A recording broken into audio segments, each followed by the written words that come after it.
네, 안녕하세요.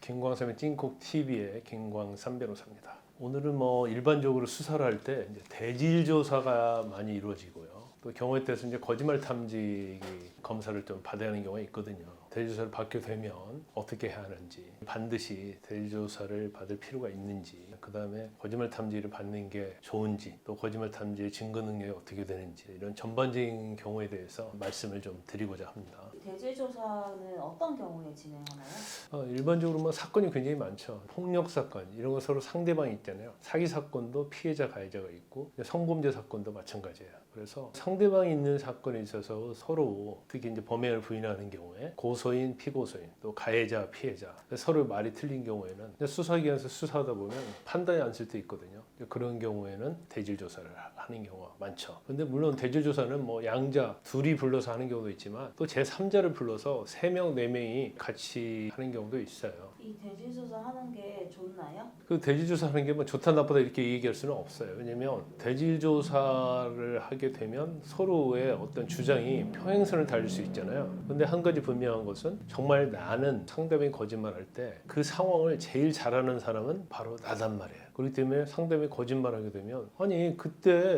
누가 왔었고 이러지 않았느냐, 네가 어떤 제스처를 취하지 않았느냐, 이렇게 구체적으로 지적을 하면서 상대방의 주장을 반박하게 되면 결국 나의 진술이 훨씬 더 신빙성 있게 수사기관에 받아들여질 여지가 있고 또 재판까지 가도 나의 주장이 더 판사가 믿을 가능성이 크죠. 대질조사의 어떤 효용에 대해서는 별로 효용 가치가 없다고 얘기하는 사람도 있지만 이걸 어떻게 활용하느냐에 따라서 자기에게 유리한 상황으로 또 만들 수도 있어요. 그 대질 조사할 때 어떻게 준비를 해야 하나요? 일단 대지조사하는데 그냥 가면 안 돼요. 왜냐하면 지금 문제가 되는 사건과 관련해서 무엇이 쟁점이고 어떤 면이 중요한지를 반드시 알아야 하거든요. 대지조사를 하는 이유는 가장 중요한 쟁점에 대해서 서로 말이 틀리기 때문에 대지조사를 하는 거잖아요. 그렇기 때문에 반드시 그 당시에 어떤 기억을 잘해서 그걸 숙지를 해야 돼요. 상대방에 대해서 반박을 해야 하잖아요. 그리고 본인이 상대방을 제압할 수 있는 어떤 증거 또는 상황 제시를 할 수 있는 것이 있으면 그걸 가지고 가서 상대방을 제압하는 것이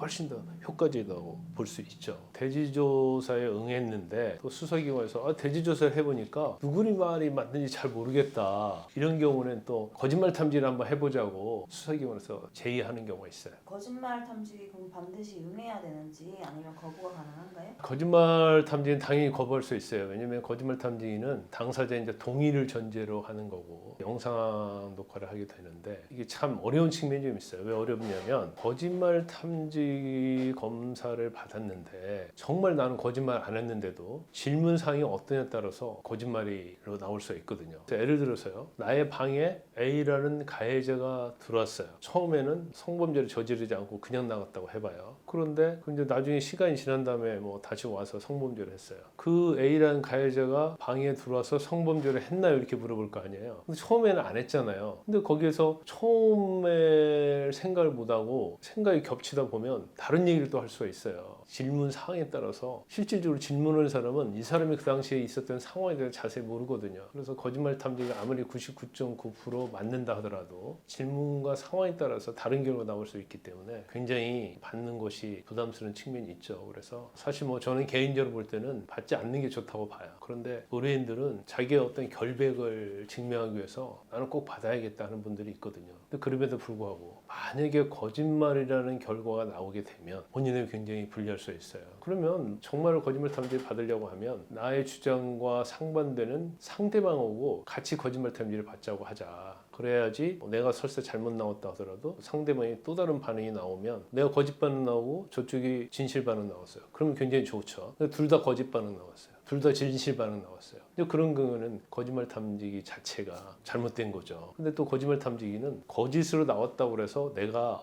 나 다시 한번 더 검사 받아야겠다 이렇게 할 수는 없어요. 재검사를 하지 않는다는 거예요. 거짓말 탐지에 응할지 안 응할지는 신중하게 판단을 해야 한다. 거짓말 탐지기가 증거 능력이 있나요? 거짓말 탐지기는 대법원 판례가 아주 엄격한 요건 하에서 증거 능력을 인정하고 있는데 실무적으로 법원에서는 증거 능력을 인정하지 않습니다. 그럼에도 불구하고 거짓말 탐지기 결과가 수사기관할지 법원에서 판사나 수사관으로 하여금 심리에 영향을 끼쳐요. 제가 아까 말씀드렸잖아요. 대질조사 했는데 잘 모르겠어. 그럼 거짓말 탐지기 했어. 그럼 거짓말 탐지기가 어느 한쪽으로 불리하게 나오면 진실 반응한 사람 말이 옳다고 생각하는 거야. 그건 인간의 심리로 당연한 거잖아요. 그래서 특히 이제 성범죄에 있어서 가해자와 피해자가 서로 반대되는 얘기를 하고 그런 경우에 가해자 측으로 피고소된 사람이 거짓말 탐지기에서 거짓 반응이 나버리면 수사기관은 대부분 기소를 합니다. 그리고 또 법원에 가면 마찬가지겠죠. 피해자는 피해를 입었다고 주장하고 합의한 관계가 아니라고 주장을 하고 그다음에 피고인은 합의한 관계였다고 주장하잖아요. 그럼 누구 말이 옳은지 굉장히 판단이 안 서는 경우가 있어요. 그런 경우에 거짓말 탐지가 증거 능력이 없음에도 불구하고 판사의 심리에 영향을 미쳐서 유죄로 되는 경우도